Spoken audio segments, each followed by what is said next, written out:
یہاں پہ امام بخاری نے باب کیا قائم کیا ہے الادب المفرد میں؟ باب المعانقہ، گلے ملنے کے بارے میں باب. اور راوی ہیں اس کے جابر بن عبداللہ رضی اللہ تعالی عنہما. بڑی عظیم حدیث ہے یہ.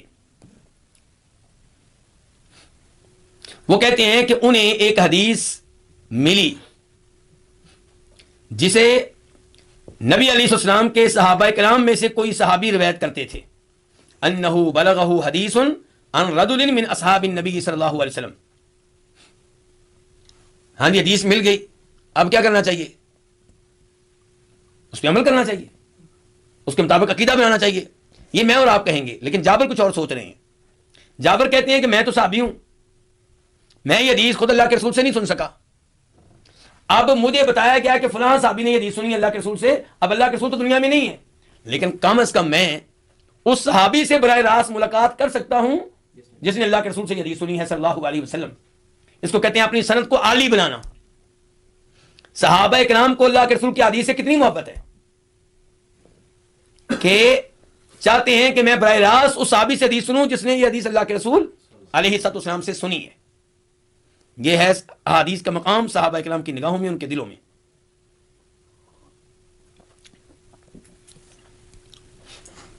فبتعت بعیرا، تو میں نے ایک اونٹ خریدا. یہ اونٹ کیوں خریدا جا رہا ہے جی؟ ایک حدیث کو لینے کے لیے. ایک حدیث کو لینے کیا خریدا جا رہا ہے؟ اونٹ خریدا جا رہا ہے. اگر آپ لوگ یہ ایک درس سننے کے لیے آتے ہیں تو اپنا مقابلہ جابر بن عبداللہ سے کریں. میرے وہ بھائی جو آن لائن سن رہے ہیں وہ بھی ذرا سوچیں.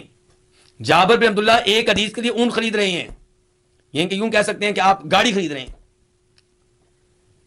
وشددت الیہ رحلی شہرن، اس صحابی تک پہنچنے کے لیے میں نے 1 مہینے کا سفر کیا. کتنے مہینے کا؟ 1 مہینے کا سفر.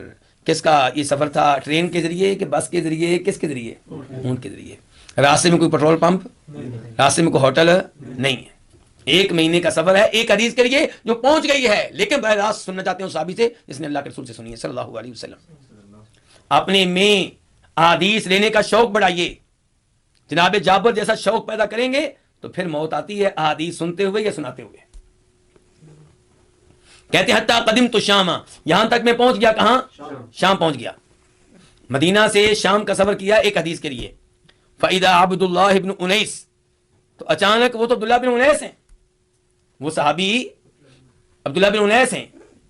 کہتے ہیں فَبَعَثْتُ إِلَيْهِ، میں نے انہیں پیغام بھیجا، أَنَّ جَابِرًا بِالْبَابِ، کہ جابر آپ کے دروازے پہ کھڑے ہیں. یعنی کہ جس نے دروازہ کھولا میں نے اس کو کہا کہ اندر جا کے بتاؤ کہ جابر آپ کے دروازے پہ کھڑے ہیں. فرجع الرسول، تو واپس آ گیا کون؟ قاصد. فقال، اس نے کہا جابر بن عبداللہ، آپ جابر بن عبداللہ ہیں؟ فقلت نعم، میں نے کہا بالکل جابر بن عبداللہ ہوں. کہتے ہیں فخرج، عبداللہ بن انیس نکلے. فاعتنقنی، تو مجھے گلے لگا لیا. یعنی کہ صحابی کی صحابی سے ملاقات ہوئی ایک عرصے کے بعد، اور یہ گلے لگانا ہے اللہ کے لیے، اللہ کی محبت میں. یعنی کہ دنیا کی خاطر نہیں، کسی کاروباری آدمی کو گلے نہیں لگایا. تعلق قائم کیا کہ صحابی نے صحابی سے. قلت، میں نے کہا، حدیث بلغنی لم اسمعہ، ایک حدیث ہے مجھے پہنچی ہے لیکن میں نے وہ حدیث خود اللہ کے رسول سے نہیں سنی. خشیت، مجھے ڈر تھا، ان اموت او تموت، کہ میں فوت نہ ہو جاؤں یا آپ فوت نہ ہو جائیں حدیث سننے سنانے سے پہلے. یہ ایک خاموش سوال کا جواب ہے. کون سا سوال ہو سکتا ہے؟ آپ بتا سکتے ہیں؟ یہ خاموش سوال کا جواب ہے. یہ سوال کا جواب ہے کہ بھائی اس حدیث کے لیے آپ کو شام آنے کی کیا ضرورت تھی؟ کیا ہم لوگ حج کے لیے نہیں آتے، عمرہ کے لیے نہیں آتے؟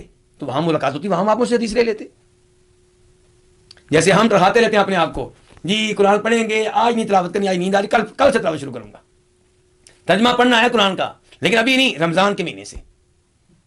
تفسیر پڑھنی ہے ابھی نہیں، 2-3 سال کے بعد سے، ابھی تو میں جوان ہوں. یہ کیا کہہ رہے ہیں؟ یہ ہے آخرت کی تیاری. کہتے ہیں کہ میں ڈر گیا کہ کہیں میں فوت نہ ہو جاؤں حدیث سننے سے پہلے، یا آپ فوت نہ ہو جائیں پہلے اس کے کہ حدیث میں آپ سے سنوں. قال، وہ کہنے لگے، کون؟ عبداللہ بن انیس. سمعت النبی صلی اللہ علیہ وسلم یقول، میں نے سنا نبی علیہ الصلوۃ والسلام سے کیا فرما رہے تھے، یحشر اللہ العباد، اللہ تعالیٰ اکٹھا کرے گا کن کو؟ بندوں کو.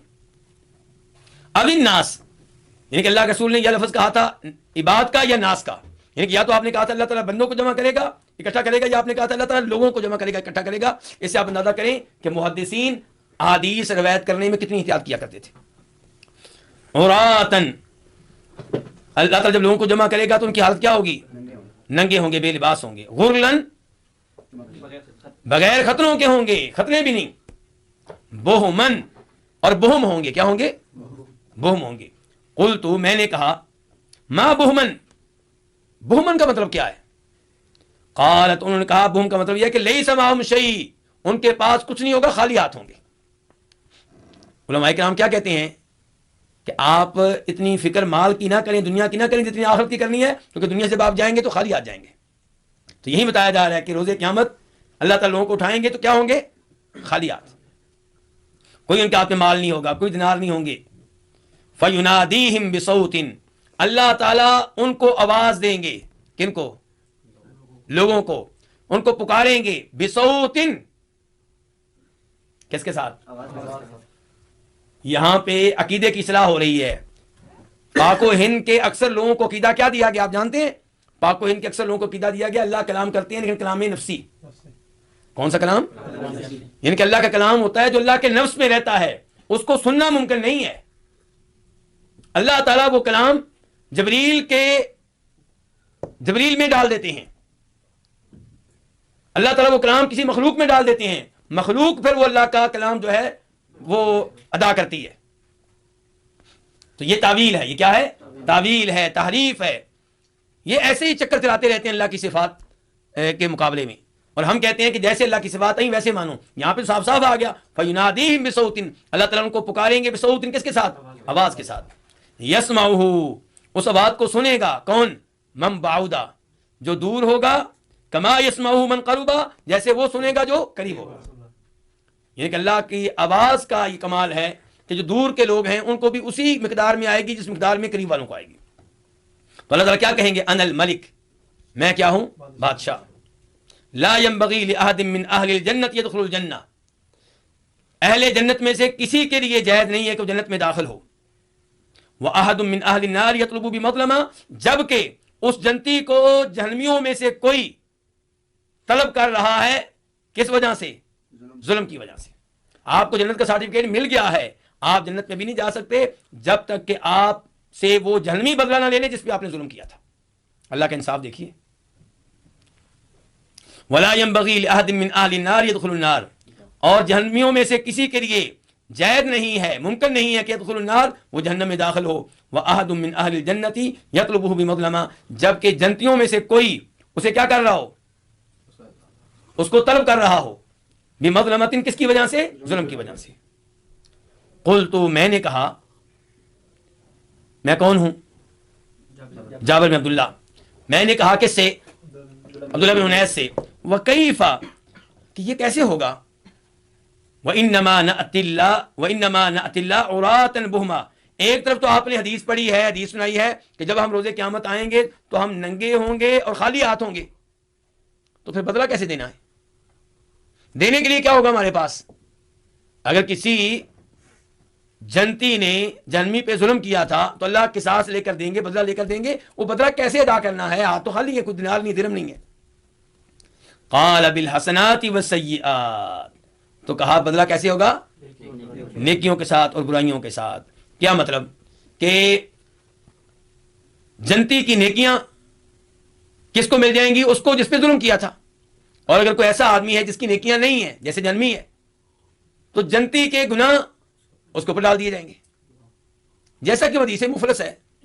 حدیث مفلس آپ جانتے ہیں، اس میں کیا آتا ہے؟ یعنی کہ ایک آدمی روز قیامت آئے گا اس حال میں کہ اس کے پاس کیا ہوں گی؟ بہت نیکیاں ہوں گی، بہت نمازیں ہوں گی، بڑے روزے ہوں گے، بہت صدقہ خیرات ہوگا. لیکن جب وہ آئے گا تو بہت سے ایسے لوگ پہنچ جائیں گے جن پہ ظلم و زیادتی کرتا رہا. کوئی کہے گا اس نے مجھے مارا ہے، کوئی کہے گا میرے اوپر تہمت لگائی ہے، کوئی کہے گا میرے اوپر ظلم کیا ہے، کوئی کہے گا میری بےزتی کی ہے، کوئی کہے گا مجھے تھپڑ مارا ہے، کوئی کہے گا میرا خون نکالا ہے. تو اب اس کی نمازیں، اس کی نیکیاں، اس کے روزے، اس کے صدقہ خیرات، یہ نیکیاں تقسیم کی جا رہی ہیں ان پہ جن پہ کیا کرتا رہا؟ ظلم کرتا رہا، حتیٰ کہ اس کی نیکیاں ختم ہو جائیں گی اور جن پہ ظلم کیا تھا وہ اب بھی باقی ہوں گے. تو پھر کیا کیا جائے گا؟ پھر ان کے گناہ اس پہ لا دیے جائیں گے، اور ان گناہوں کا بوجھ جب اس کے اوپر ڈھل جائے گا تو پھر اس کو جہنم میں پھینک دیا جائے گا. اور یہ حدیث تنبیہ ہے، وارننگ ہے، کن کے لیے؟ حاجیوں کے لیے، نمازیوں کے لیے، جو حقوق اللہ میں تو بالکل ٹھیک، تہجد پڑھنے والے، اذانیں دینے والے، لیکن حقوق العباد میں کیا ہوتے ہیں؟ صفر. اس کو لوٹنا، اس کو لوٹنا، اس کے حق پہ ڈاکہ ڈالنا، اس کے حق پہ ڈاکہ ڈالنا، اس کی غیبت، اس پہ تہمت، اس کی پٹائی، اس کی بےزتی. فرمایا تھا نبی علیہ السلام نے اسی لیے کہ مسلمان وہ ہے جس کی زبان اور ہاتھ سے دیگر مسلمان کیا رہیں؟ محفوظ رہیں. تو ایسا انسان کامیاب ہوگا. اور جو کبھی اس پہ ظلم کرتا رہا، کبھی اس پہ ظلم کرتا رہا، اس کے پھنسنے کا خطرہ ہے. اور یہ جو مسئلہ بیان کیا تھا امام بربہاری نے، آخری مسئلہ، اس کو پھر سن لیں اب اس حدیث کی روشنی میں جو میں نے آپ کے سامنے رکھی ہے. کیا کہہ رہے ہیں امام بربہاری؟ کہتے ہیں والایمان بالقصاص یوم القیامہ بین الخلق کلہم، اور ایمان لانا ہوگا اس قصاص پہ جو قیامت کے دن قائم ہوگا تمام مخلوقات کے درمیان، تمام مخلوقات کے درمیان.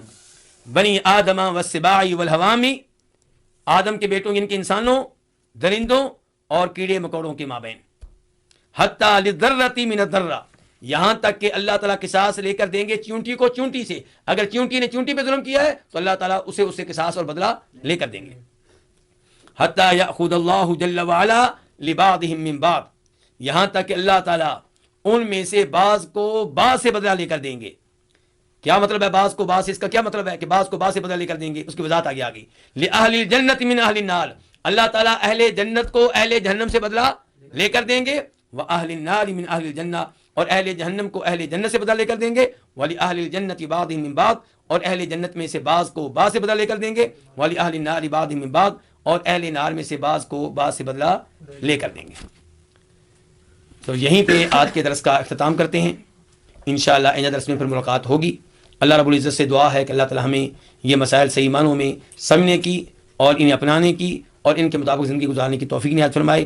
اللہ تعالیٰ ہمیں ان میں سے بنائے جو روز قیامت کامیاب ہوں گے، حقوق اللہ کے میدان میں بھی اور حقوق العباد کے میدان میں بھی. اور اللہ تعالیٰ ہمیں احادیث اسی ذوق و شوق سے لینے کی توفیق دے جس ذوق و شوق سے جناب جابر نے ایک حدیث لی اور اس کے لیے شام کا سفر کیا. اس کا مطلب ہے کہ علم لینے کے لیے قربانیاں دینا پڑتی ہیں، سفر کرنے پڑتے ہیں، بھوک کو برداشت کرنا پڑتا ہے، بہت کچھ کرنا پڑتا ہے.